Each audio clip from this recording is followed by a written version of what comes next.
Jesse. Hello. Hello, everyone. Hey, Lindsay. Hey. All right, hang on. Let him get his headphones on. We're in here. Yes. Now we're settled in. Hang on, my hat is straight and I don't like it.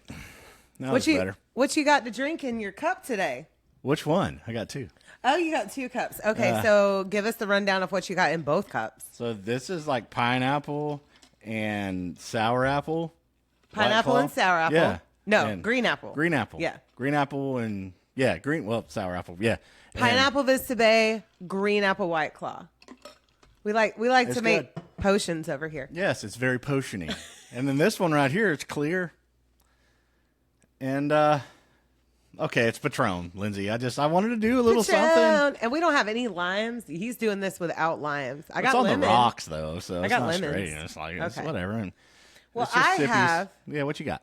I have another little, like I said, we're just mixing up potions. So I have a pineapple Vista Bay, a lemon Vista Bay. So Vista Bay is Aldi's version of a White Claw. And then I have a retro vibe Celsius that I've been nursing for the last couple hours. Celsius. Yeah. Yeah. So, hey, if you guys haven't joined in before, we are Lindsay and Jesse from the Drink About Something podcast. Yeah. And what we do on this thing, what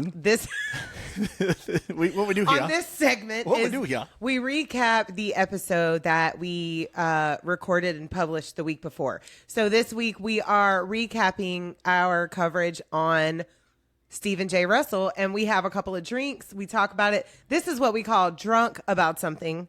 Raw, uncut, unfiltered, unedited, all the things. This is just what it is. And backed by popular demand, the other half of Maternal Instinct. Oh yeah. So last week we weed a lot. Last week we were recapping Maternal Instinct, the documentary that has been like viral on Netflix, and our YouTube coverage cut short. So we're gonna finish that up. I don't remember where we left off. So she was full on telling everybody that she was pregnant and she was fixing to have a baby. And rich. And in the middle of all of this, if you go back, you can hear the beginning parts. Yeah, that was last Wednesday. She was swearing up and down her mom had a lot of money. She was holding her back. Her grandma. And her mom was holding her back. Yes. And she was like oil tycoon. Her grandparents or grandma was. And she was going to get all this money, had a lot of promises, and some of the promises were falling apart, and people were starting to see through her bullshit. And then she came out of nowhere and was like, I'm pregnant. And that wasn't possible either because she had a hysterectomy. Yeah. I think we got up to that. Now we're caught back up now. Yes, we're caught back up. Well, the doctor's office where she had the procedure done was, of course, under HIPAA laws, but they were seeing her Facebook posts or all her social media posts, and they were like, what? Well, the thing that really got me was a lot of her friends were seeing it as well.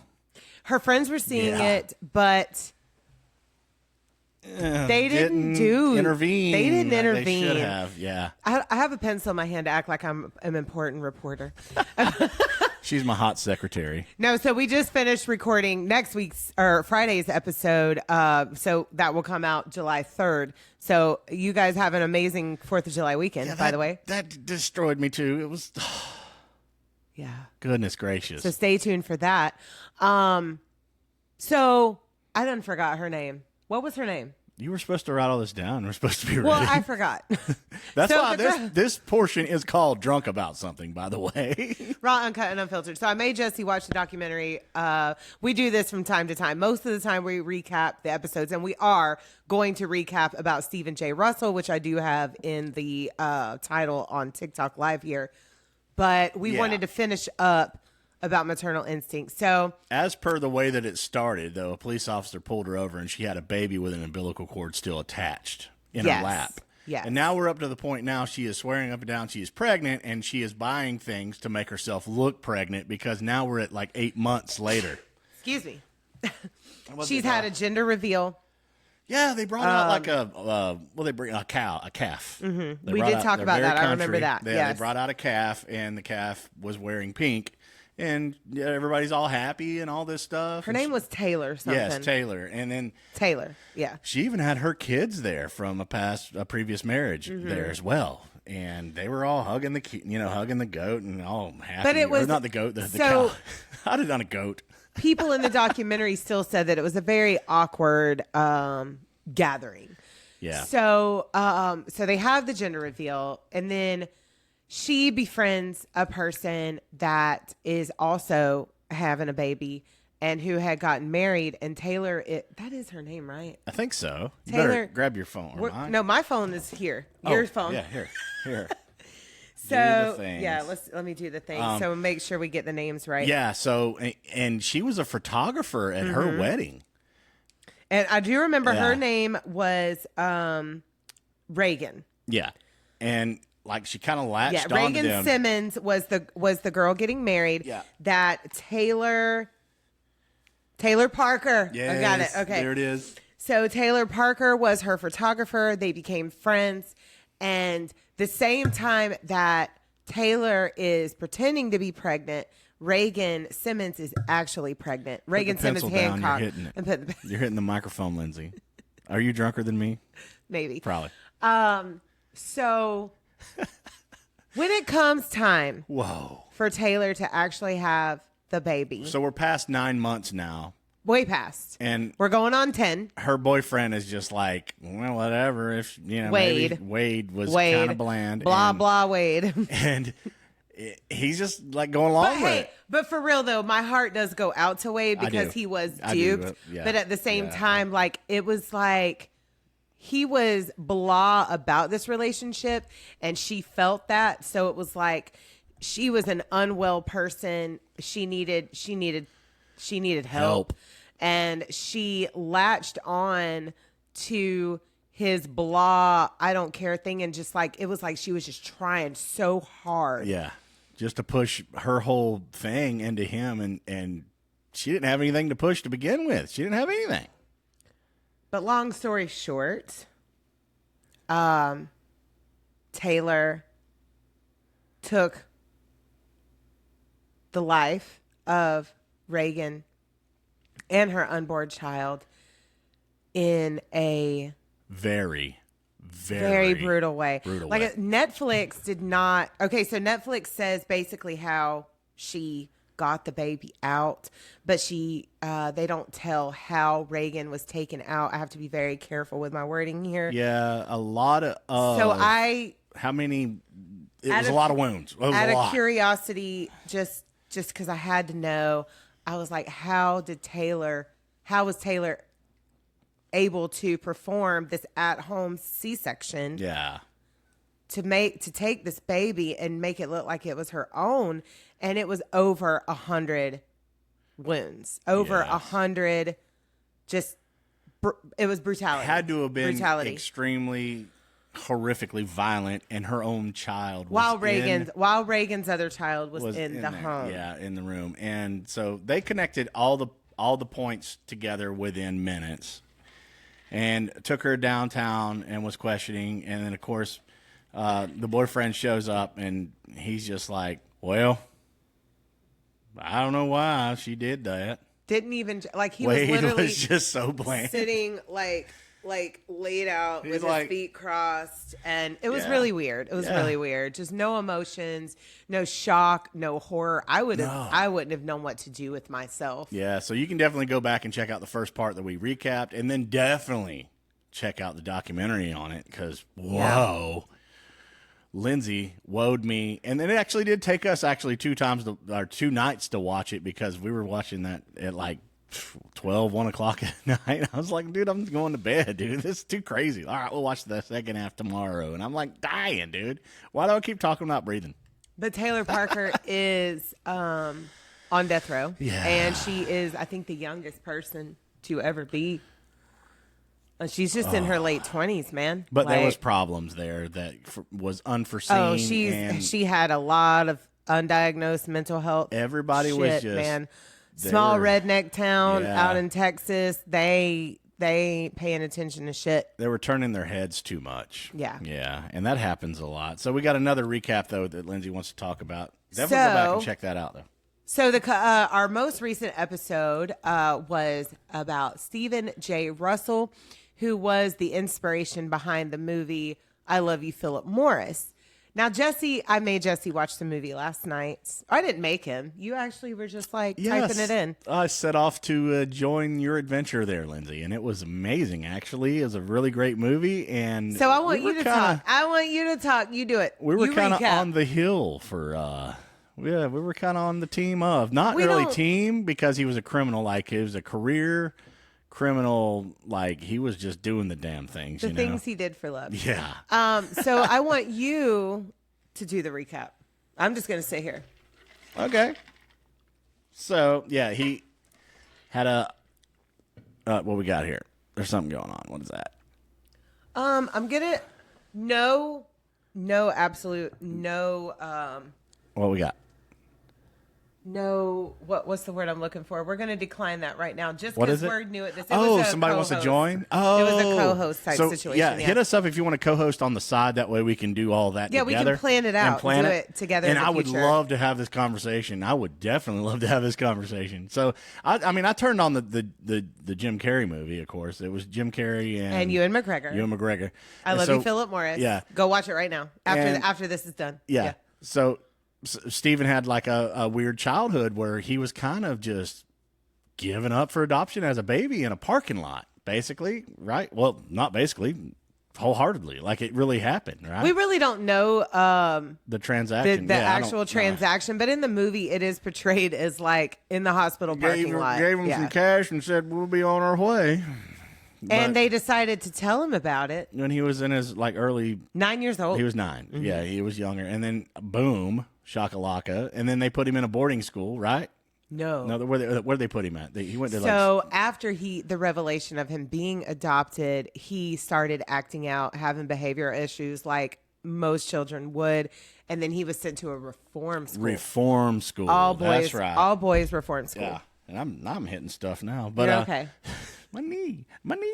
But so yeah, it kind of was like disgusted at the dudes, but at a weird time, he kind of found an attraction toward men a little bit right there, or toward boys at that time, and was like, these guys are just perverted. But then he kind of came up with some natural attraction toward them, and got married. Right, he was disgusted with the men that he went to school with, or with the boys he went to school with, but he also figured out that was when he realized that he was attracted to men. That sexually or emotionally or whatever. This was not this was a very taboo subject in that time period. And so he struggled with that.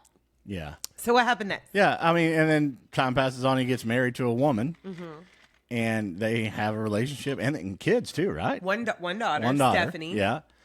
And that's when things start kind of changing a little bit, and he starts doing some of his criminal activity, right? So he's working for his adopted father owns a large produce company. So he goes to work for the produce company, but he becomes a volunteer sheriff because he kind of wants access to records so he can find his birth family. Yeah, and if you're watching the documentary, or not documentary, actually, the movie in this. It's kind of like a documentary. Woo! I mean, the timelines. Lindsay's all like, Jesse, this is the spot that it kind of gets weird right here. Yeah. But it was Jim Carrey funny at the same time. So it was wild. Like, that movie could not be remade today. You could not. And that is set in stone. You're done, dude. You're done. So just know, going into it, if you watch the movie, it's very rude, crude, and in your face. And it was at a time before things were respected and recognized still. But like I said, the timeline for the movie gets a little misconstrued. The timeline of the cons and the scams. Yes. But for the most part, it's really accurate as to most of the research that I found on this case. Yeah, and his little bit of stuff actually did transpire into full-on con man scamming and embezzling and taking a lot of money from companies and things. So he's working for his dad, which is a produce company, and he is basically recruited by the FBI to give intel on this bid rigging thing that's going on in the produce. Like, I had no idea that was a thing. Where they just drove up the market price of fruits and vegetables. That's right. And so he was part of this investigation, which was against other produce companies and even against his own dad. And he's a volunteer sheriff on the side. Well, of course, the produce thing didn't work out because he sells his own father out, which was advice given to him by his pastor. He plays the organ in church. He's a little country boy in where is it, North Carolina? Yes. Yeah, it's so southern though, and it's just like that's where he met his wife, and she is really Bible beating for sure. Like they're praying bedside, doing the whole thing. Yes, it's yeah. And then so he leaves the produce industry and goes to be a police officer full time, and he moves to Boca Raton, where he is. First of all, he came out and he did his whole thing. Well, right? before that, the police chief down there was using a radar gun without a license to use it, and he was writing tickets under other officers' names, and Stephen got in trouble for that. But yes, Stephen was also meeting up in the LGBTQ meetups at that time because they were not loud and proud right at that time. Well, now, so also did it portray the movie as well, like where he had an accident and then he came out? Or remember? Yeah, so later on, so after that happened in Boca, they moved back to Virginia, then they moved to Texas. And in Texas, he's living a double life. Like he's married and he's a great father to Stephanie, but he's got his side life where he is a gay man and a criminal. Yeah. And he started committing slip and fall scams, insurance scams, all the things. And he's like oiling up the supermarket now floor. this is in the movie. In the movie, and he's just like hoik, doom, and just lays there. And then when he did the escalator thing, the escalator movie, took me out. So no, okay, it probably was nowhere near as at all. Probably not at all comical at all. But I'm sorry. I'm picturing it in my head right now. But Stephen was definitely doing the damn things, and he was running the racket against insurance, which to me is kind of cool. I mean, yeah, you know. But he gets in an actual car accident where he almost does not come out alive, and he ends up. Debbie, so in the movie it portrays him just as like he wants to be free, he wants to come out. But that's not really it. Like Debbie got wind through financial records of his double life. And he does come clean to her. He comes out, but they remain close forever. He's a really good dad to his daughter. But then he moves to Florida and he meets Jimmy. Not Kimmel. I don't want to say it's not Kimmel, but it's Kibble. Something like that. It's not Kibble. Oh my God. I can't. We're just going to say Jimmy. Jimmy, it was a bellhop at a hotel, and I think it was West Palm Beach, right? Yes. I don't have my papers in front of me. This is this week's case, and I don't have last week's case in front of me. But so anyway, him and Jimmy meet up, and Jimmy has HIV, but Stephen wants to, if he falls head over heels in love, and he wants to give him a great rest of his life. Now, we're going to jump a lot of the details because we want you to go listen to our full episode. Yeah, because it's correct. We're just over here bumbling right here. Yeah. Our full episode has all the deets about all the scams that he pulls. Well, Stephen does some prison time. Jimmy passes away. And then Stephen meets Philip Morris. And yeah. He wants to get, like, Stephen does a lot of things out of love, but he does a lot of things in his con game. He's in that con state of mind during the whole, like, very fast, very fired up relationship that they had in prison. And so when he meets Philip, he decides he wants to play a lawyer. I mean, this guy does, like, he walks out of the prison doors twice under disguise. Just the things that he does blows your mind, dude. your mind. Yeah, like taking a white, so smart, taking his prison whites and dyeing them to look like a doctor and walking out. You know, that just blew my mind, and that really happened. That really he happened. escaped at least 5 times, right? Yes, somewhere in there, somewhere in that neighborhood, 4 or 5 times, and it was just dipped out. That was crazy. Just bye. Yeah, and blew my mind. Yes, because I mean, he had an IQ of 163. So he's very smart, but not everybody with a high IQ uses that IQ to be a rocket science. Or a criminal. Well, what I'm saying is a lot of people use the cards, the hands that they are dealt, and they use it to support their lifestyle and what they feel, that too. Not only that, to do things like this. Like smart con men, they're not idiots. Yeah. They can't be, because they're getting away with a lot of things that, like, I'm a smart person. I don't think I could get out of prison. But to think that fast on your feet and do something unnatural where the prison guards were watching him walk right the fuck on by. Hey, bye. Have a nice day. That's unnatural, so it must not actually be happening. And they just turn their head. So that happened. What? And he would watch their routines, and he knew who was lazy, and he knew who was on the job and who was just there to be there to collect a paycheck. He was very observant. He knew what he was doing. There was thought put into it. Yeah. Nothing was on the impulse. There was a few that were on the impulse. It does seem like it, because he didn't have a plan after the fact, and then he did turn around and get caught again pretty quick. You're going based off the movie. I'm going based off actual research. His escapes were planned, and he would then figure out what to do next. Like the doctor thing and all the stuff. Oh, yeah. I'm everywhere on this one.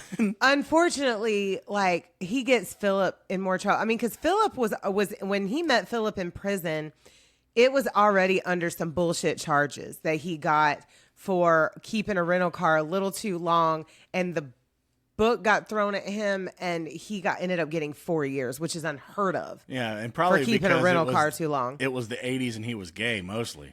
A lot of that, but I mean, there is an actual reason that I cannot remember, and because I listened to quite a few people talk about how bullshit his trumped up charges were.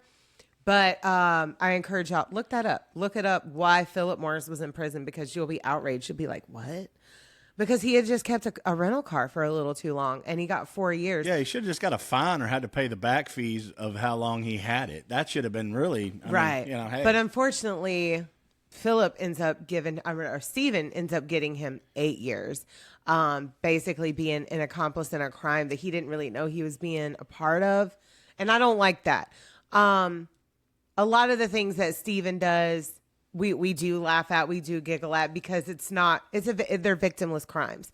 But in my opinion, the biggest victims, plural, was his wife, his daughter, and Philip.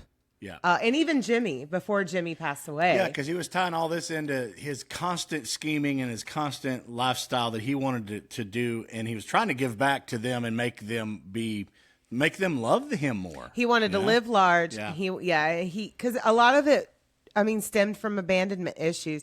He wanted to live large. He wanted he still loved his ex-wife, and they did end amicably, and they remained close. And Stephanie was actually his inspiration to stop trying to escape prison.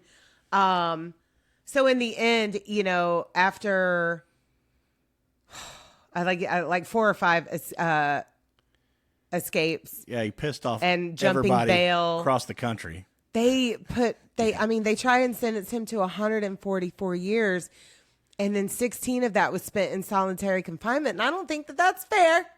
I'm still with that. No, that's not at all. No. Solitary confinement. Maybe a year for conning. What happened? What's going on here? All right. But he did actually spend 16 years in solitary confinement, and he served 28 years total behind bars. And but now he's out, and he's on the right path. He's doing the right things. He's living a good life. A book was written about him called "I Love You, Philip Morris," and then there was a movie made.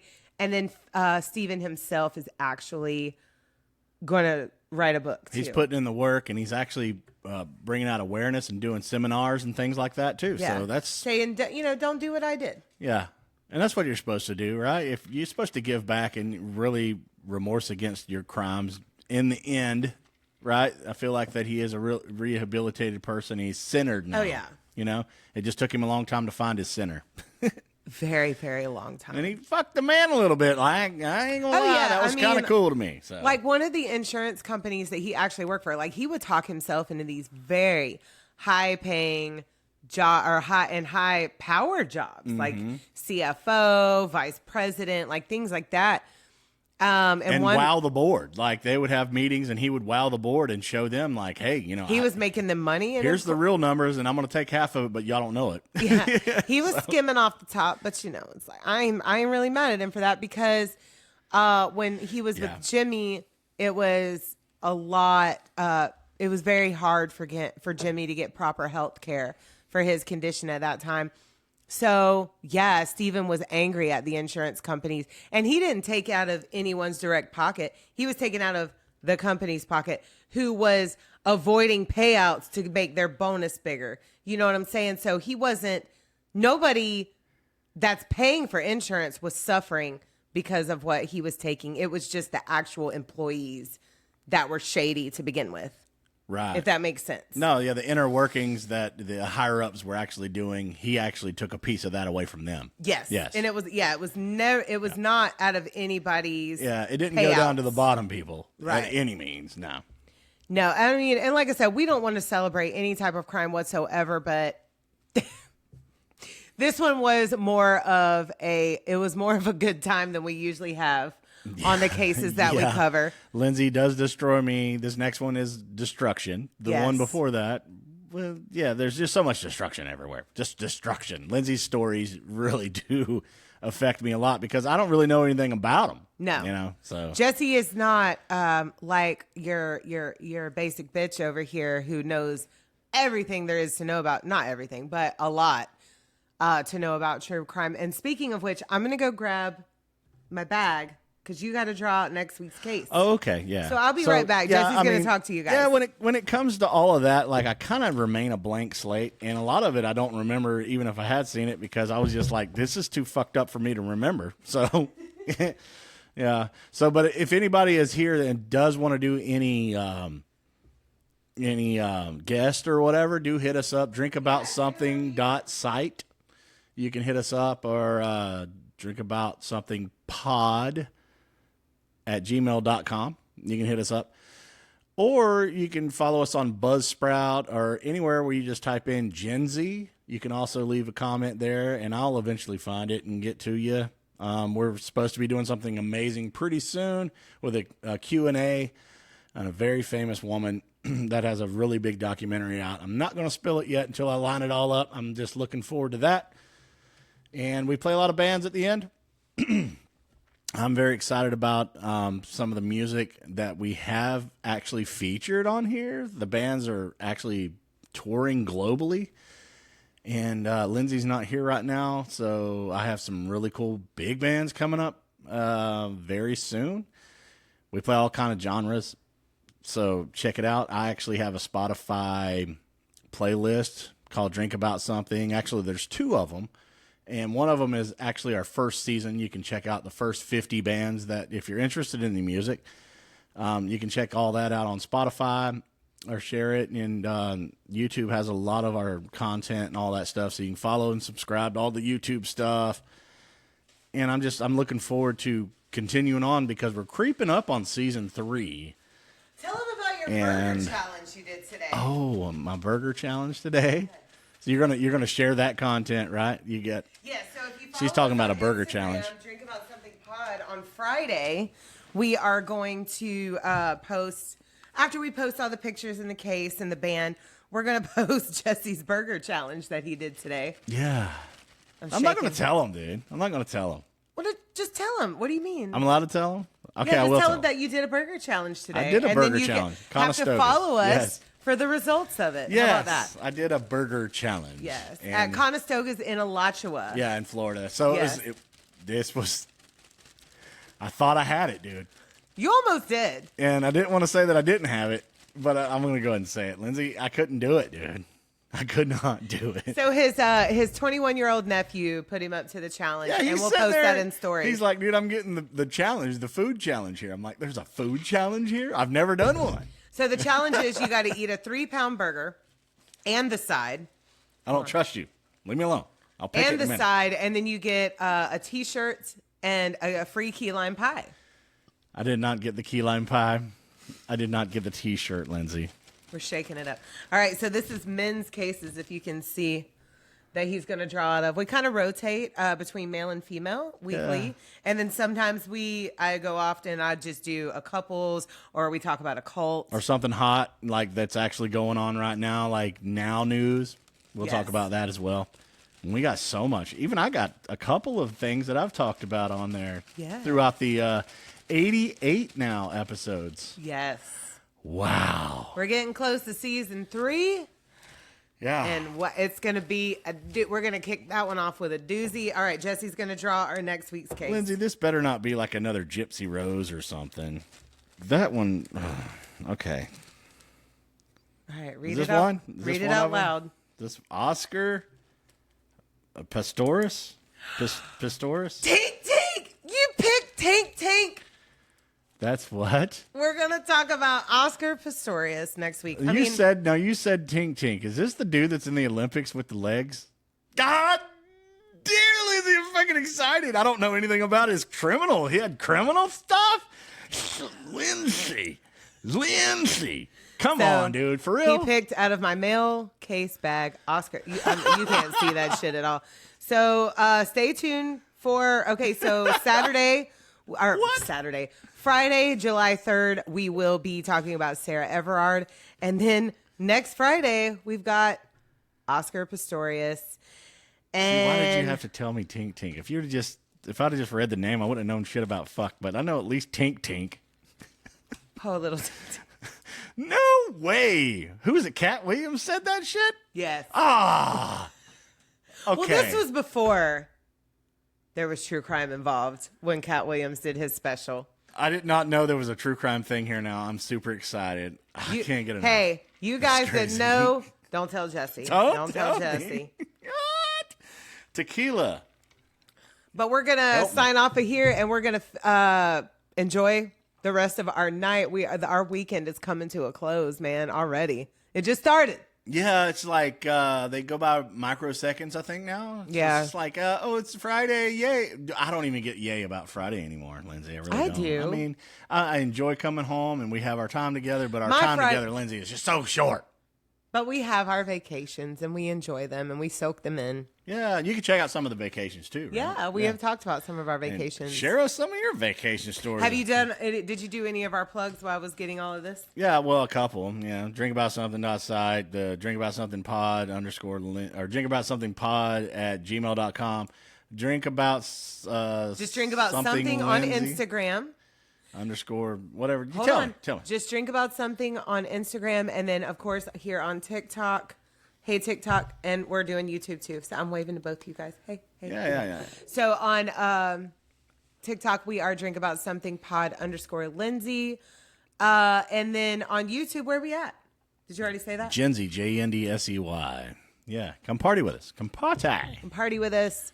Listen to. Go back. We got if you haven't listened to us before, we got 88 episodes now. I mean, that's a few good road trips. Yeah, and thank you everyone for getting us up to 5,000 downloads. We want to double that soon. Yes. That would be great. Yeah, help us double that. So if you like us and you like our content, we have several fans that reach out to us every week. Yeah. And so I have had a few that reach out to us about like how they can help like invest or contribute. So we're going to work on like a PayPal account and a Cash App because we don't have Patreon at this time, only because I don't think it's fair to do a Patreon because we do not have time for any more content that at the moment, or the equipment, or the space. We're over here in our friggin' kitchen. Yeah, this is a hobby. We're having fun with it. We're doing what we can when we can. So we're not doing Patreon just yet. So I'm going to work on a Cash App and PayPal just so we can share it in our show notes for the ones of you that ask what you can do to help. Yeah, and if there's any help like that comes in, it's not toward us. It's probably to get some cooler gear, maybe. It's not. Yeah. It'll be just never be any monetary. We want to eventually.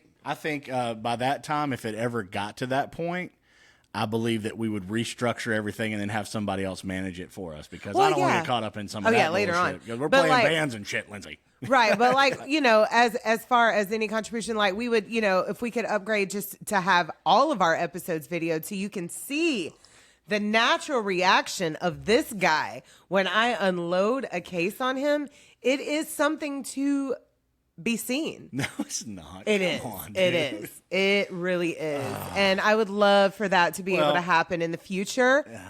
You know what I'm saying? This, like I said, this is only for those of you that have reached out to me that will be like, hey, what can I do to contribute, to invest? First of all, you can like and share and subscribe. That is for free. That's and that costs you $0.00. But we will set up a PayPal and a Cash App in the future just to put in our show notes for those of you that are so inclined. Yeah, and I'm not in a hurry about any of that stuff. No, we are not in a hurry. We're talking like season 5 stuff, but if it rolls that fast, thank you guys so much for your support. I mean, goodness gracious, whatever, dude. We appreciate everything thus far in our little journey here. We are having a great time. Yeah. I get it, Lindsay. Like the whole aesthetic where you're just like trying to push your brand and all because this is Lindsay's podcast, by the way. I'm just part of it. It's both for ours. It's both for ours. But everybody does. If you look on YouTube and they're all just like, hey, like, subscribe, hit the bell, the whole thing. I mean, right? we have to do that because you never know when it's somebody's first time. See, and if it was up to me, we'd still be at like maybe 200 downloads because I'm like, I don't really push it, dude. Come on, don't push it. Just let it happen naturally. But at the same time, we have one of our survivors, Jenny Haynes, who does want to do a live Q&A with us. See, I wasn't going to tell him. Scared about our equipment quality to be able to do something like that. No, so, I'm lining that up right now. But we're going to get it together. We're going to have that. I got a guy. Yeah, and I network and social, all the stuff. So if you know people that do want to come and guest, or if you yourself do, and you have something really cool, hit me up. We'll have a little conversation. Yes. And we'll try to figure out all the parts and pieces. Plug your TikTok for anybody that wants to co-host, because maybe we can get both these phones going. I don't know what the name of my TikTok is. Is it just Jesse.Standbaugh? Yeah. Follow Jesse Standbaugh also on TikTok. Whatever socials and things. If you guys want to collab, hit me up just prior to. Yeah. Be like, hey, on your next live, I would love to join in. Things like that. Because when we're in the middle of it, I don't know what to do. Yeah, and if there's anything that you want to just bounce off of what Lindsay's got, you can find me all over each other's socials, and then you can hit me up and be like, I don't want to tell Lindsay. Maybe we want to surprise her on something. That's cool because I have talked to a couple of people, and it hasn't fully gelatized into a real thing yet, where they're just like they want to surprise you with something, so you have to give your whole reaction too. So that's really cool, right? Yes. So that would be really fun. And I've had some of those conversations, so I'm easy to find just as well. Follow all the links or whatever, and I do most of the talking and the things anyhow. And if you want to just follow our regular socials on on boomer ass fucking Facebook, Jesse Standbaugh, Lindsay Standbaugh. Yeah, so simple. And there's pictures of both of us on there. So yeah. Whatever. So Jesse has drawn poor little Tink Tink out of the bag. I don't really want to say that because shut up, dude. I don't really want to know, man. I don't want to know yet. But you're gonna forget by the time I get to the case anyway. Dude, I got so many jokes for that one, dude. I think I'm gonna have fun with that one. Probably it's not really fun. Okay, shut. I try to get it in when I can, though. I try to get it in when I can. Yes, so we do try to make it as lighthearted as we can in the situations that we talk about. But we're going to go catch up on Dutton Ranch. We're going to hang out. Yeah. Y'all, if you guys watch Dutton Ranch, if you guys have followed and watched the whole Yellowstone fucking universe, comment. Let us know if you like it and what you think. Yeah, what you think about this Dutton Ranch series, because I'm like, damn. I want to get the hell off of here, though. Thank you guys so much for joining on the lives. Thank you guys so much on YouTube. We love you so much. Some stuff. Yes, we're gonna go do some stuff. You gotta go there. I'm gonna go here. Do some stuff. You cut that one off. I'm gonna cut this one off. Okay, we're gonna go ahead and say bye.